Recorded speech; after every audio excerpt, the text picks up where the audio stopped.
Good afternoon, viewers and listeners of Concerned Citizens Media. Uh, Thank you again for coming back. I really appreciate for you being part of Concerned Citizens Media, and also thank you for your constructive and inspiring comments. Uh, Thank you so much for doing that. So please. Uh, Share, like, comment again on my videos so I can see where is the weakness, where is the strengths, what are the updates from your side and my side so we can make concerned citizens media bigger and stronger so it can be the voice for the voiceless. Thank you again. So I start today uh, with a video which can give us updates about the war in northern part and a little bit update on western and the southern part of Ethiopia, especially in Oromia. So I start with that one, then I will read some other news.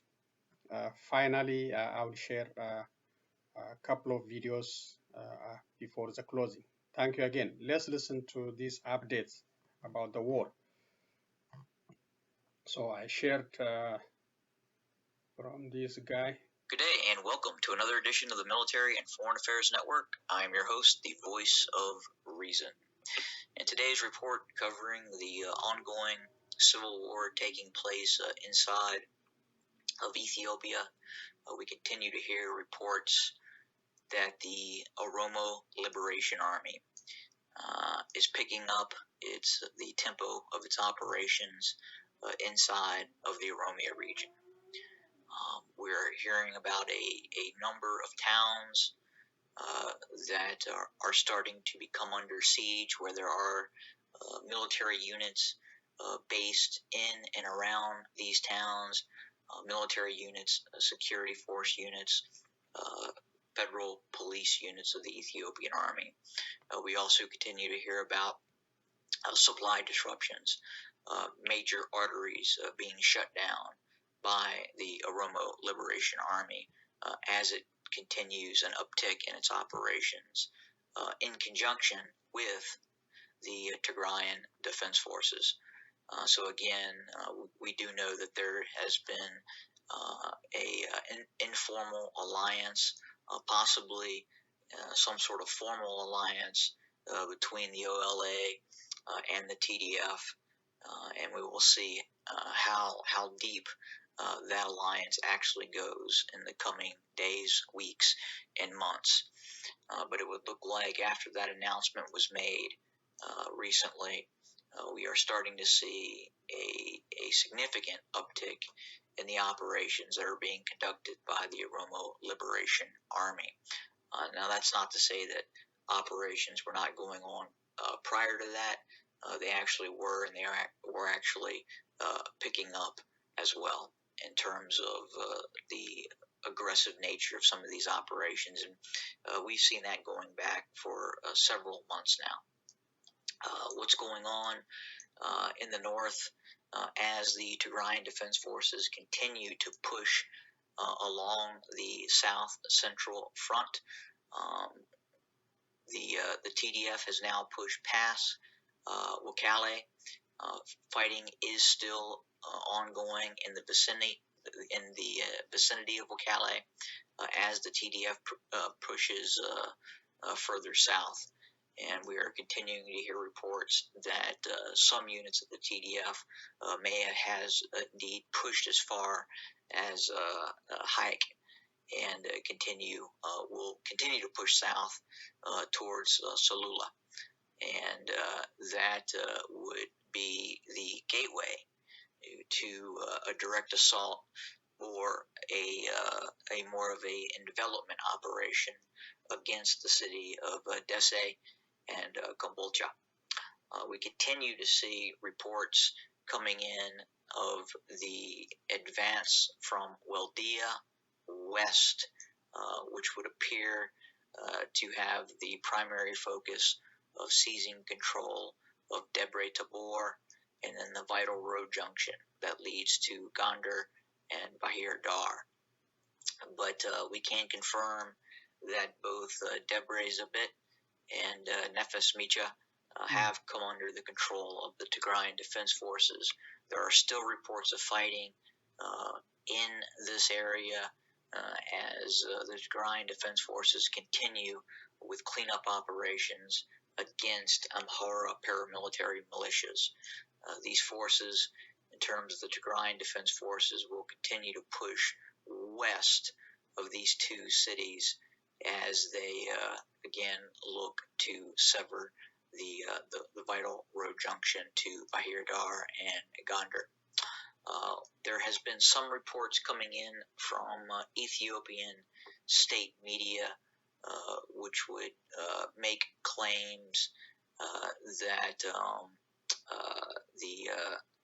the Ethiopian army or possibly some sort of paramilitary units within the Ethiopian state or aligned with the Ethiopian state had made gains in southern Tigray. And what is being claimed is that in some way a force of Ethiopian forces or Amhara militias possibly moved from east to west or from west to east and attempted to gain control of the town of Mechu.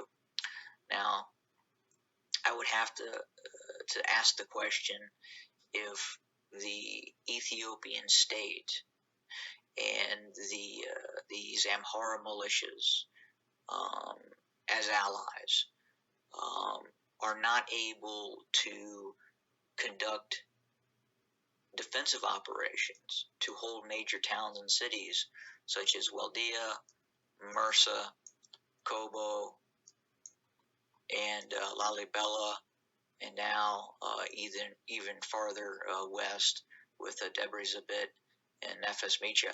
How could it be possible that they could launch a sudden counteroffensive into southern Tigray? And what would be the purpose of that, other than to divert some attention, which I guess is possible. But if you're not seeing any form of defensive success and not having the ability to defend territory in a reasonable manner, which we are actively seeing, then how could one expect that this same force could suddenly launch an offensive operation into southern Tigray? I would say that it is unlikely. It is possible that maybe a unit, an infiltration type of unit, conducted some sort of operation into southern Tigray, and then possibly has since withdrawn or is being removed from the area. But again, we've seen no documentation of this as of yet in terms of actual video footage or anything of the sort. So I would say it's fairly highly dubious at this point. And again, if these sort of resources existed to conduct such operations, then most likely we would see operations to defend territory that need to be defended, as opposed to these other operations into the Tigray region. I just don't think they have that kind of capability right now. Both the Ethiopian army has been heavily damaged, and the Amhara region, the Amhara regional police and special forces and their paramilitary units are really experiencing significant setbacks, as well as we are seeing a diminished cooperation between these Amhara paramilitaries and the Ethiopian army in terms of cooperation. There has been a fracture in terms of a dispute in terms of the Amhara paramilitaries wanting the Ethiopian army to remain in certain areas while the Ethiopian army has withdrawn from certain areas, and this has created that fracture. So these joint operations are not going very smoothly in terms of the Amhara militias and the Ethiopian army. There's not a unity of command. Both sides are marshaling forces in their own manner. In Addis Ababa, the Ethiopian army is attempting to reconstruct the Ethiopian army that was shattered in central Tigray, while the Amhara militias are trying to put something together to hold back this onslaught that has invaded the Amhara region in the form of the Tigrayan Defense Forces, who hold a tremendous grudge at this point because of the nature of the conflict that was brought into the Tigray region. But that is the status of the ongoing conflict as we speak. More to come later. Have a great day, everybody. Okay, that's Good day. I follow this guy. He seems credible and trustworthy. His media title is Military and Foreign Affairs, and he introduced himself as the voice of reason. So he's getting the information through, maybe looks like, from satellites. Most of his informations are credible, so check it out if you have time. And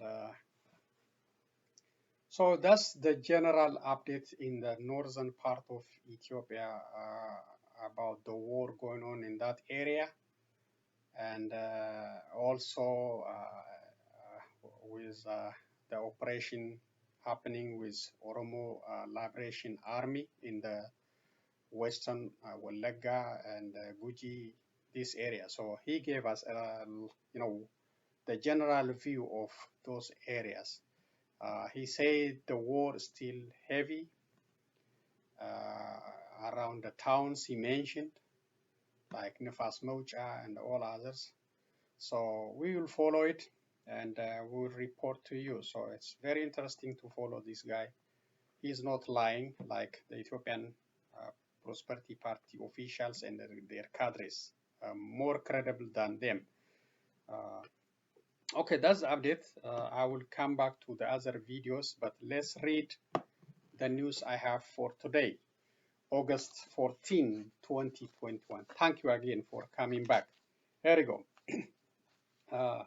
The days of Abdul Jabbar Hussein, one of the lawyers representing Oromo political prisoners such as Jawar Mohammed, Baqqala Garba, Hamza Borana, and others, became more questionable. One of the persons who prepared his body for funeral told the funeral attendees that Mr. Abdul Jabbar Hussein's body showed some signs of human-inflicted wounds or holes, especially on his backside and lateral head. This sheikh further stressed that Mr. Hussein's death seems not caused by nature, rather it was a man-made. The sheikh also advised the funeral attendees to investigate further details or truths about Mr. Hussein's assassination and to stand with his family with everything they can going forward. There is no independent investigation for this and others questionable deaths in Ethiopia. All the executives of Ethiopian ministries, including the Ministry of Health, belongs to the Prosperity Party. So this association prevents the truth-finding effort in these cases and others. So all of them employee of Prosperity. Dr. Leah Tadasa, the Ministry of Health, the other federal ministries, all of them members of the Prosperity Party. So how are you going to investigate? How? How are you going to find out the truth? No way. As long as this system stays in place, as long as the Prime Minister Abiy Ahmed stays in place, no independent investigation can be conducted by Ethiopian officials. That is the truth for Hachalu Hundessa and others. His body, Mr. Hussein Abdul Jabbar, body laid to rest in Adama on Thursday at the presence of thousands and thousands of funeral attendees. Mr. Hussein was survived with a wife and a daughter. Rest in peace, and justice be served for Abdul Jabbar Hussein and for all Oromos who were brutally killed by Abiy Ahmed's open and undercover operatives. That is a wish of concerned citizens, media, or it could be your wish too. So we wish justice for Abdul Jabbar Hussein, Hachalu Hundessa, and others who brutally killed by this government open assassination and undercover operatives. 3 regions agreed to coordinate their military operations against 3 armed groups. The head of Benishangul Gumuz, Ashadli Hassan, Oromia President Shimalis Abdisa, and the Gambella region's head, Mr. Omod Ojulu, signed a joint communique targeting and defeating Oromo Liberation Army, OLA, the Benishangul Liberation Front, BLF, and the Gambella Liberation Army, GLA. This is a desperate effort by region's Prosperity Party heads to control the rapidly expanding of OLA, BLF, and GLA operations in their respective regions and beyond. The Prime Minister of Ethiopia and the Amhara regional authorities have called on all capable civilians to join the army and other forces, and they declared an all-out war against Tigray People's Liberation Front, which is quickly expanding military operations into Amhara region and Afar regions. So far, all peaceful efforts and all calls by the United States, Sudan, European Union, and others to end this devastating war and ethnic conflict in Ethiopia through dialogue and reconciliation have fallen into the deaf ears. Residents in Western Oromia say traffic has been disrupted.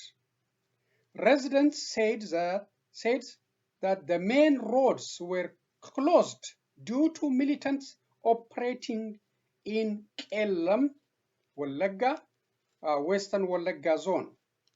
Residents interviewed by the BBC said roads from Gimbi, Najo, Gimbi Dambidolo, Naqamt Bahardar, and Gedami Asosa had been closed as never before.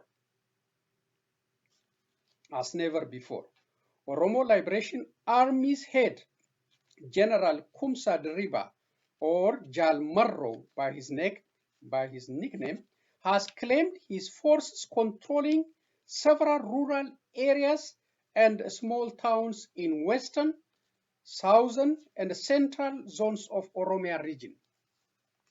Local prosperity officials denied any road closure and OLA controlling any territories in Western Wallagga, Southern, and other zones of Oromia region. West Wallagga Administrator Elias Umeta said that in the past few days, Shane militants have taken to the main road, confiscated drivers' keys, cars, and returned to the forest. That is the Prosperity Party claims. According to their claims, no village, no towns taken by OLF, but residents are expressing everything openly. You know, OLF is expanding, controlling many towns and cities, villages, especially Guji zone, Western Wallagga zone, and other parts of Oromia region. So yes, Prosperity Party, we don't expect truth from Prosperity Party. They have to lie. If not, they will be removed from the position. So they have to lie. They have to deny the truth. So credit for this one is BBC. Ethiopia lost $100 million and vital military assistance. France President Emmanuel Macron withdrew from the agreement he signed with Prime Minister Abiy Ahmed in 2019. The French government cited increased war-related instabilities in the northern part of Ethiopia. So the Ethiopian Prime Minister is losing vital military cooperation and $100 million aid, which was originally designed to create and boost Navy unit for landlocked country Ethiopia. This is another blow for Prime Minister Abiy Ahmed, who is desperately looking for help to continue his military campaign against TPLF and other freedom fighters in Ethiopia. Recently, the Ethiopian National Bank suddenly stopped providing loans for all Ethiopians for unknown period of time.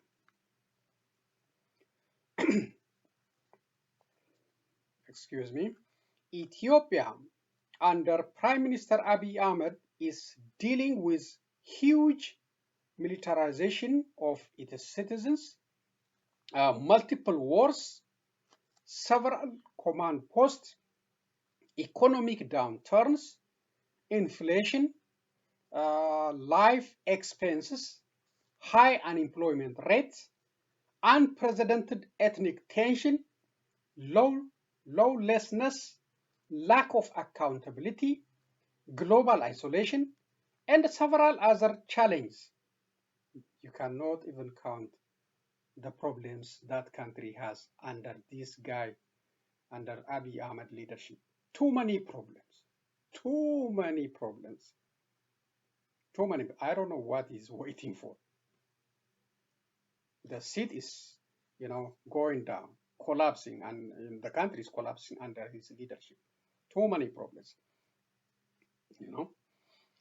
Concerned citizens media repeatedly called upon Prime Minister Abiy Ahmed to facilitate ways for dialogues and reconciliation among all stakeholders in Ethiopia and save the nation from falling into further catastrophe. Be like your predecessor, former Prime Minister Haile Mariam Desalegn, and prevent the country from bloodbath and unnecessary civil war. So, concerned citizens media call upon the Prime Minister repeatedly to resign and facilitate for the transitional government in that country. All Ethiopians must call upon, on him to open up for dialogue, reconciliation to save that country. If not, nothing can be changed. All negative news, all bad news, bloodshed, civil war.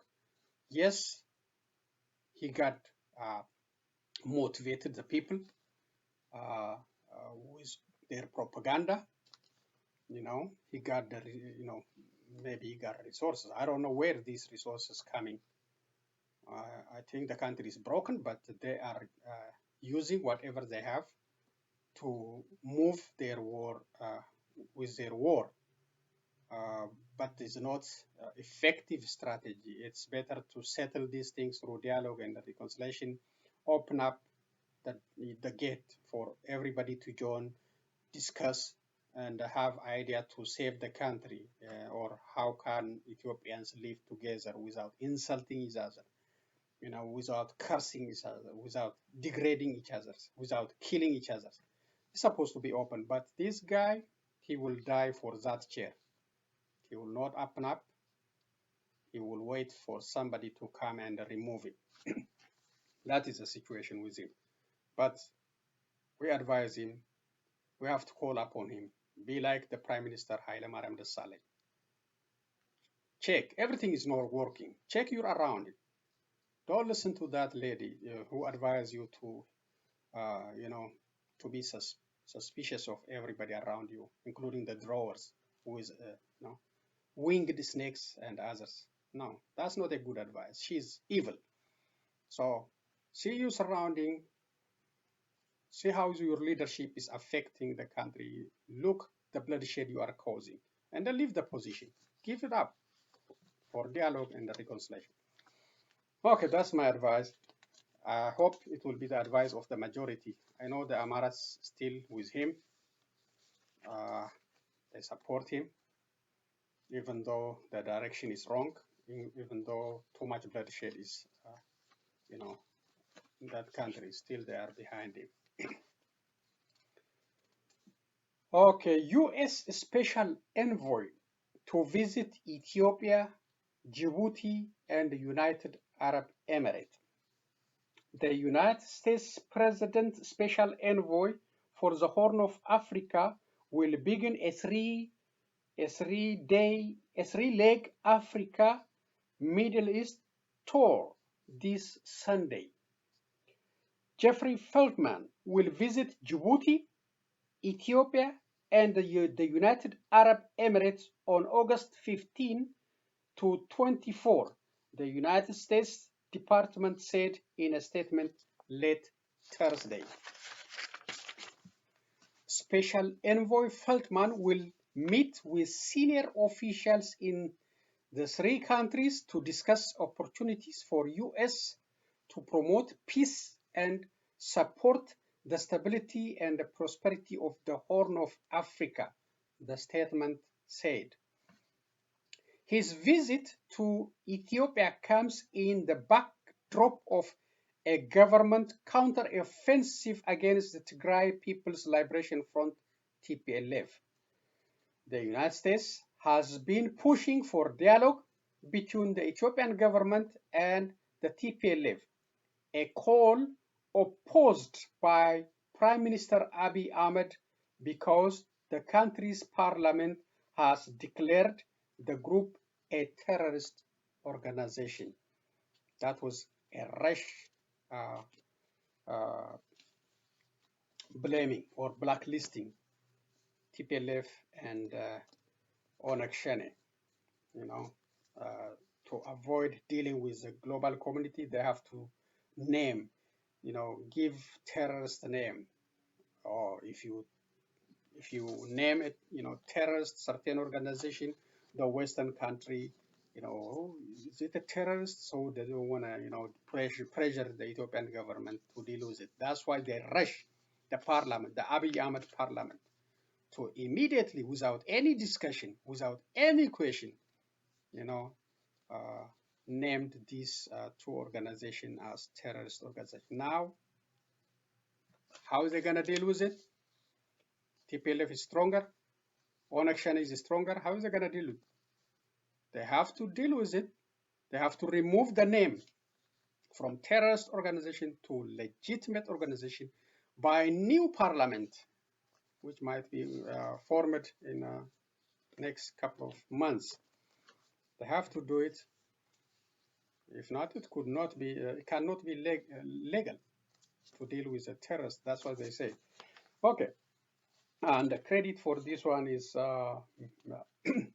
Middle East Monitor. Concerning this, the situation in Ethiopia. Jake Sullivan, Jake Sullivan, Jake Sullivan. Jake Sullivan is a White House National Security Advisor. Excuse me, let me get some water.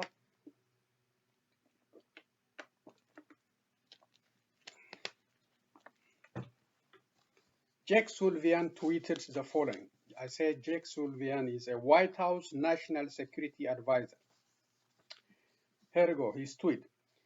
The president has asked Special Envoy Feltman to return to Ethiopia at the critical moment. Months of war have brought immense suffering and division to a great nation that will not be healed through more fighting. We call on all parties to urgently come to the negotiating table. So that's the National Security Advisor of President Joe Biden, calling on all parties to come to the negotiating table. But do the Prime Minister listen to this? No. He rejected multiple calls, multiple similar calls, even ignored the Sudanese attempt to mediate and end this war. So he just believing. He got more than 100 million people.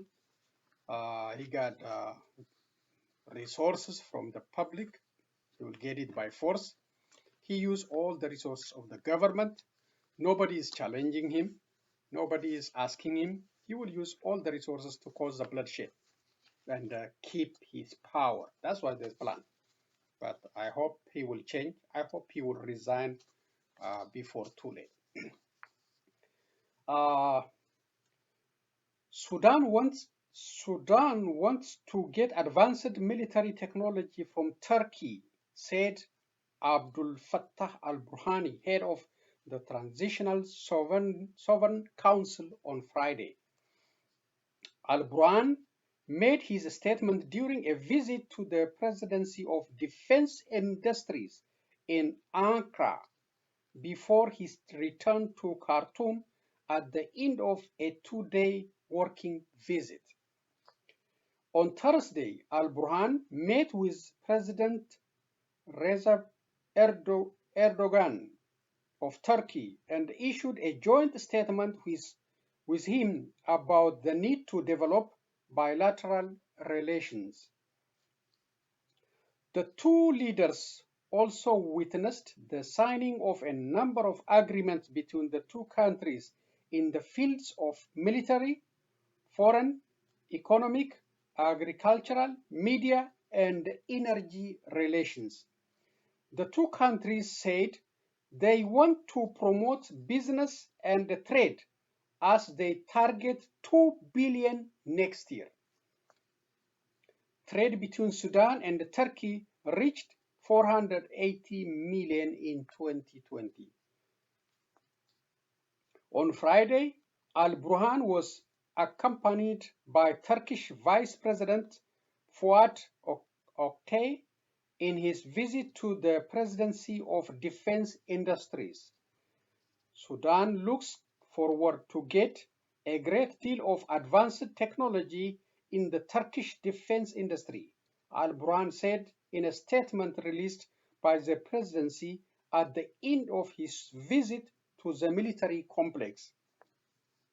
During the visit, he was briefed about the activities in the Turkish Defense Industries Corporation, its objectives, the equipment and the weapons it produces, and the extent of existing cooperation between it and the Sudanese defense industry.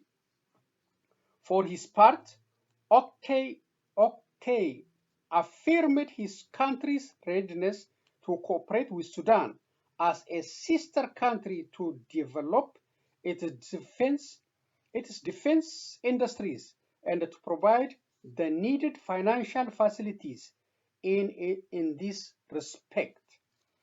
During his visit to the military institution, Al-Burhan was accompanied by Defense Minister Yassin Ibrahim, Director of General Intelligence Jamal al-Din Abdul Majid, and the Director of the Sudanese Defense Industry System Mirghani Idris. Credit for this one is Sudan Tribune. So that's a cooperation between Sudan and Turkey, and Sudan is eager to get advanced technologies from Turkey. It's supposed to be like that. Ethiopia, if you have good leadership, that you're supposed to do, have good relationship with neighbors, with all others, so that you can advance your country, you can grow your country. Don't be stubborn like Abiy Ahmed. All he wants is his power. Okay, this one is good for Cubans who are demonstrating against the government for freedom, justice, and equality. This is sanctions, sanctioning Cuban officials in response to violence against peaceful protesters. This is from Antony Blinken, Secretary of State, press release. In recent weeks, the United States imposed sanctions on Cuban military and security leaders and units in response to the Cuban regime's violent suppression of peaceful protesters on and after July 11. Today, we are enacting additional sanctions in connection with this repression. We take this action pursuant to Executive Order 13818, which builds upon and implements the Global Magnitsky Human Rights Accountability Act. We are designating Romarico Vidal Stomer Garriza, Chief of the Political Directorate of the Cuban Ministry of the Interior, Pedro Orlando Martini Fernand, Chief of the Political Director of the Cuban National Revolutionary Police, and the Tropas de Prevención of the Cuban Ministry of Revolutionary Armed Forces. So these are all individuals in a senior position sanctions by United States. Sotomayor, Garcias, and Martins Fernand political directorates are tasked by the Cuban government with maintaining loyalty within the ranks of their organization to the Cuban Communist Party. Militant force, including the PNR, carried out violent repression of peaceful protesters calling for human rights and fundamental freedoms across Cuba. Indeed, the first secretary of the party and president of Cuba, Miguel Diaz-Canel, called the party faithful to combat against protesters. The TDP, also known as Bonias Rojas or Red Beret, is a unit of MINFARC Director for Counterintelligence. During the recent protests, TDP soldiers have been deployed on the streets and have reportedly attacked and beaten protesters while making violent arrests. We stand in solidarity with the courageous Cubans who are protesting for human rights and fundamental freedoms, exercising their rights in the face of repeated oppressions and abuses from the Cuban regime. The Cuban people deserve the ability to safely protest against an authoritarian regime and the failed system that has denied them access to basic necessities for decades. The United States supports the people of Cuba in their brave call for freedom as we identify those who those who oppress them and attempt to maintain a repressive system, we will continue to take action to promote accountability for the Cuban government's human rights abuses. So this is a press statement from Secretary Blinken, and which is good for Cubans who are asking for more rights, demonstrating against the government, but facing brutality from Cuban government. So sanctions, the American government sanctioned before, so this additional sanction to pressure the Cuban government so that freedom can be given, or these protesters can freely express themselves for the change. So that is credit for State Department. So that will be the end of today's reading. Thank you again. And now I will go to some other very short videos, then conclude today's presentation. Thank you again for your time. I know it's long, but I'm just trying to share as much as more news doesn't hurt. Okay, let's see. Let's see now. The first one is about the downing of US, no, not US, but Ethiopian drone in Sudan. And the second one is the earthquake in Haiti. So I will conclude with these two. It's time to help people customize and save with Liberty Mutual.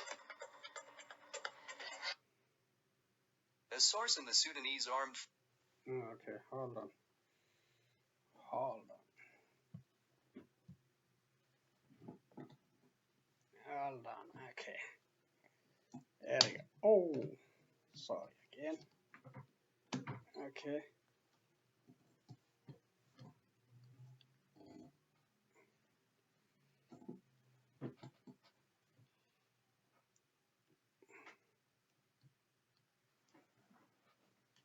Okay, sorry. There we go. There we go. Forces on Friday confirmed the downing of an Ethiopian spy drone that penetrated the airspace on the border of the Al-Fashqa area. The source, who spoke on condition of anonymity, disclosed, "The army shot down an Ethiopian spy drone that penetrated the Sudanese airspace on the border of Al-Fashqa area." As of August 14, neither the Sudanese nor the Ethiopian authorities had commented on the incident. Activists on social media platforms circulated images of Sudanese officers and soldiers circling the Ethiopian spy drone crashing to the ground. On 11 August, Commander-in-Chief of the Sudanese Armed Forces Abdel Fattah al-Burhan announced the deaths of 84 soldiers in the operation to restore the lands of Al-Fashqa from Ethiopia. In late December, Sudanese soldiers reportedly moved up to 40 kilometers into Ethiopian-held territories, including the contested fertile agricultural region of Al-Fashqa. Ethiopia says Sudan took advantage of its forces, being distracted by the Tigray conflict, to occupy Ethiopian land and loot properties. It then launched a diplomatic effort to get Sudanese forces out of the territories, to promote a return to the normal mechanisms of dialogue, to resolve the century-long border dispute.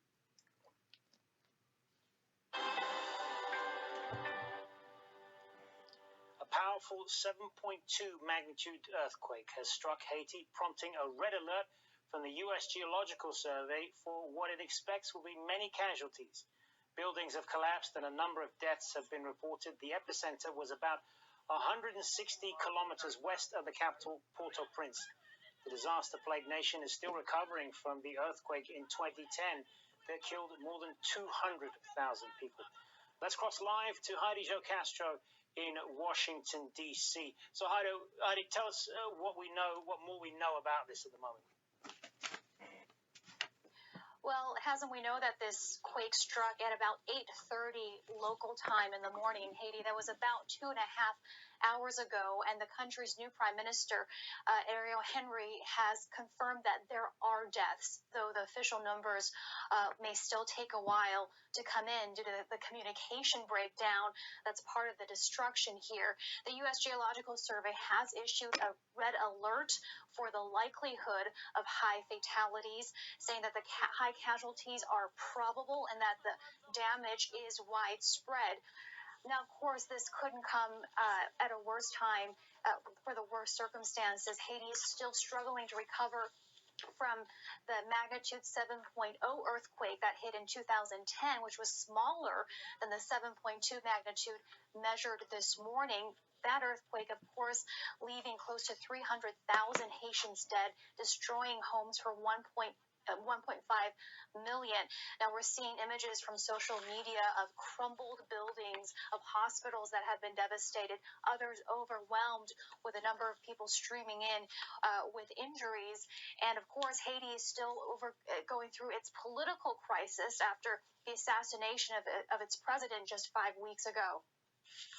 Indeed, all of this coming at a time when the country is already reeling from all of the problems that you just outlined there, Heidi Jo Castro. We'll check in with you again, hopefully when we get more information. For the moment, Heidi Jo Castro live for us there in Washington, D.C. Well, John Bellini is a geophysicist at the U.S. Geological Survey's National Earthquake Information Center. He joins us now from Golden in Colorado. Thanks very much for being with us. Now, I know your team has been monitoring this quake. Tell us what you know about it at this point. Well, what we know is that we have a magnitude 7.2 for this earthquake, and it is located west of Port-au-Prince, farther west actually than the January 2010 earthquake, which was a little bit smaller at a magnitude 7.0. So that is definitely a positive thing with this, but because of the size and population density, there will probably be widespread damage.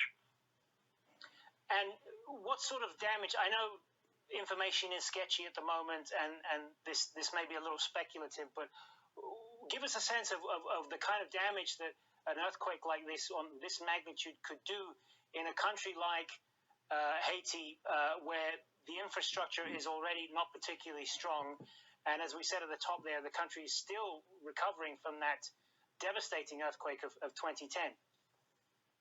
Based on what we saw with the 2010 earthquake, we would not be surprised to see lots of buildings collapsed and others having quite a bit of significant damage.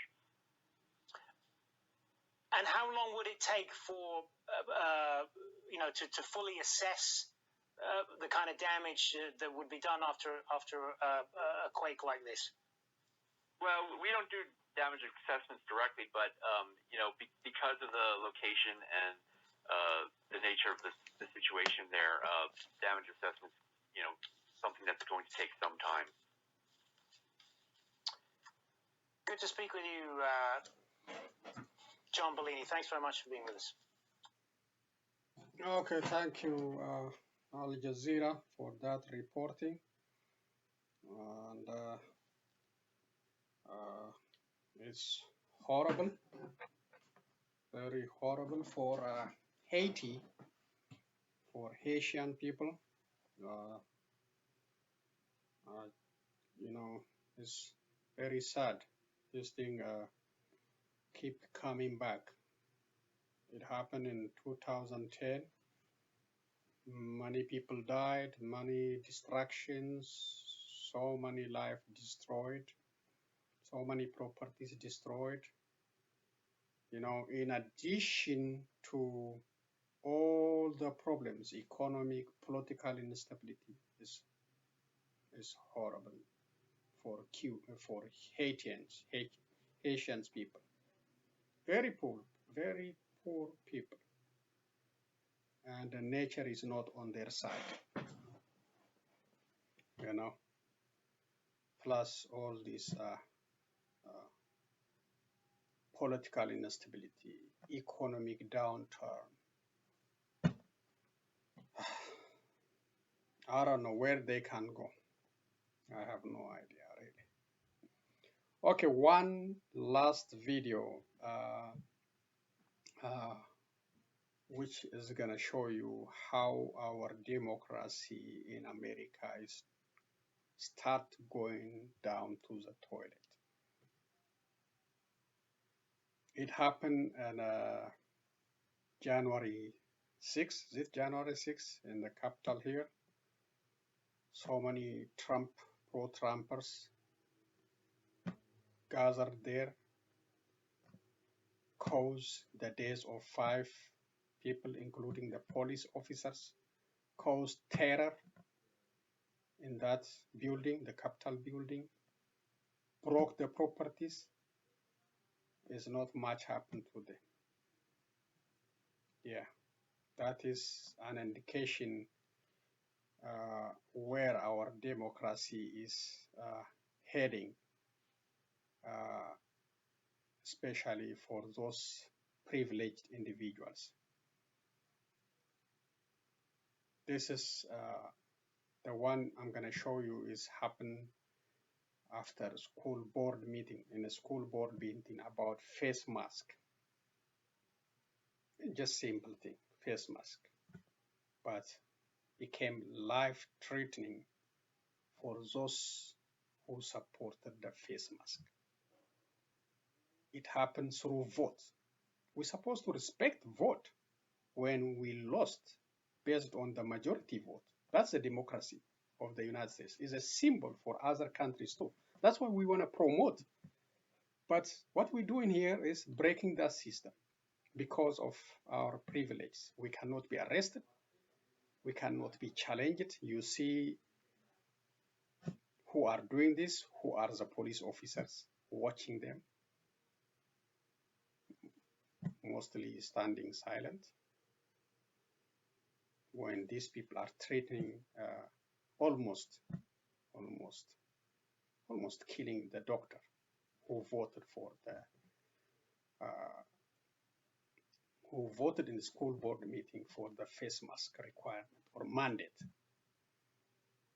We can disagree on subjects, we can support or we can reject, the mandate. And when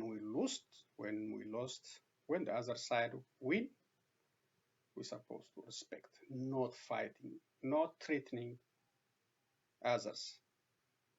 So if we are not watching, if the United States is not watching this very seriously in the long term, it could be problematic, very problematic, if we don't deal with these pro-Trump supporters very seriously. This is going to be a challenge. The democracy will be in jeopardy. The winner, the losers, there is some respect, some tolerance. We are missing that now. Okay, here we go, the video. For some reason, the broadcast was interrupted. I don't know, but I will connect it on the final video. I was talking about the challenge we may face in our democratic system, respecting the minority, the majority votes. So let's listen to this CNN presentation.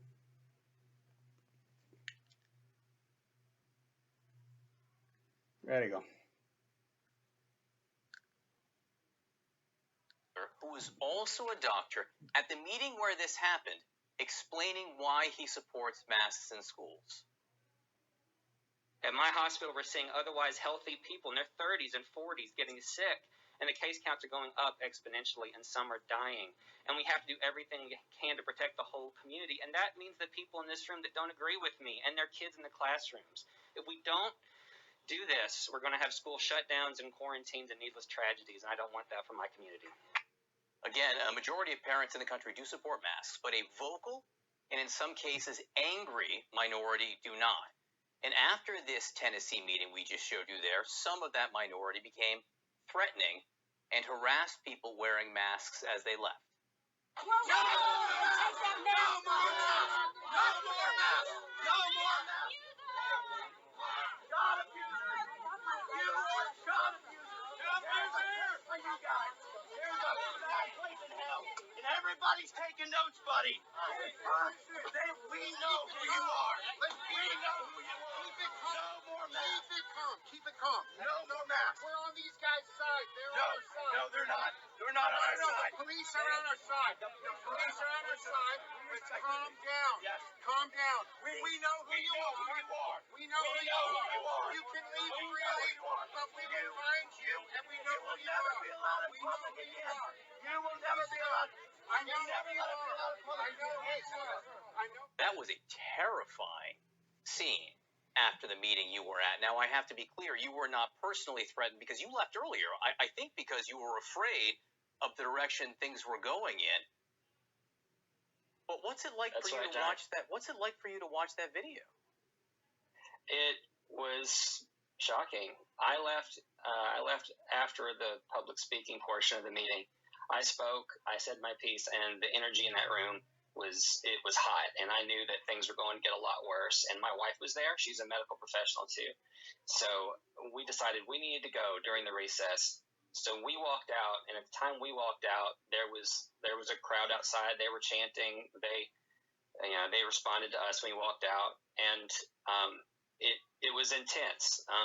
Before we walked out, we had to brace ourselves. I took my wife's arm and I said, just remember, no matter what they say, these are the lives we're trying to save. And we walked out, and I was approached, and someone put their hand in my face and called me a traitor, which I don't see how anyone can say that when I've been on the front lines of this pandemic since the beginning, treating patients in rooms, unvaccinated for the vast majority of it, hoping I wouldn't take it home to my family.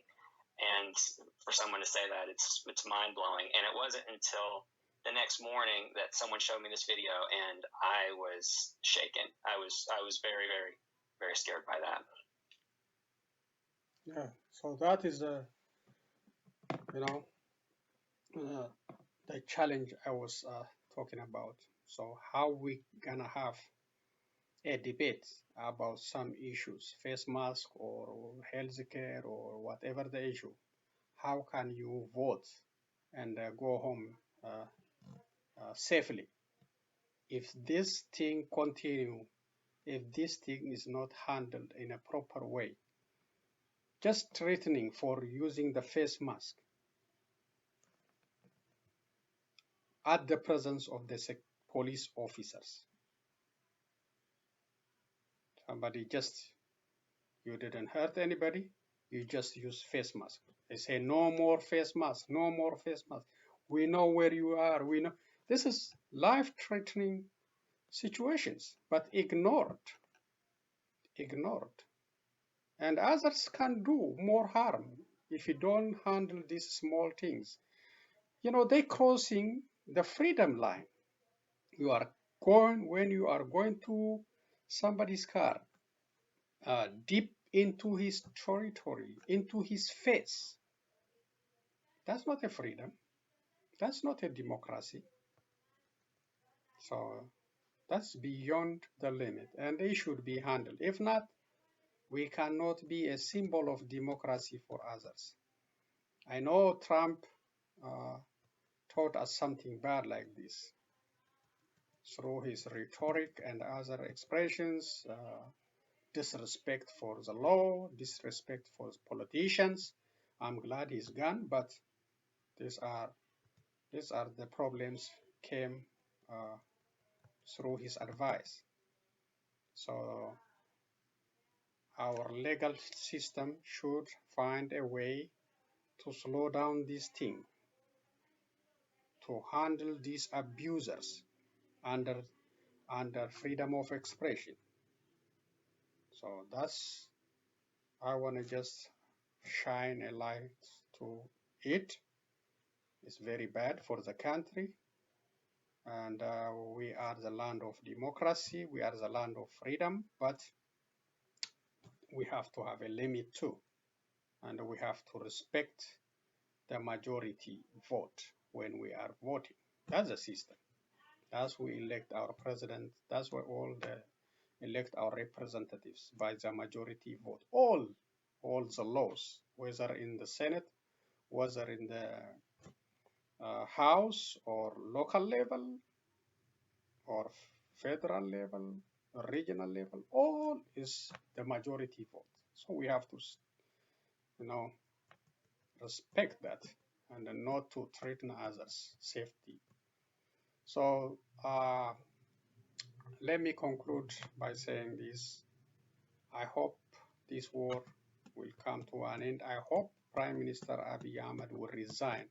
I will report it as a breaking news as soon as I heard it. I hope he will do it for the sake of the people and for the sake of the people and for the sake of the country, I mean, instead of watching those youngsters dying in this war, watching all the resources dumped into this civil war, the resources that can be used to create jobs, to ease the hardship of Ethiopians. But I hope you will do it. So I will conclude by this, and please consider resigning. Please open ways to all stakeholders so they can come together, discuss about the future of that country. Thank you, everyone, and comment, share, like my video. I will be back with other news and updates. So long, everyone, and be safe.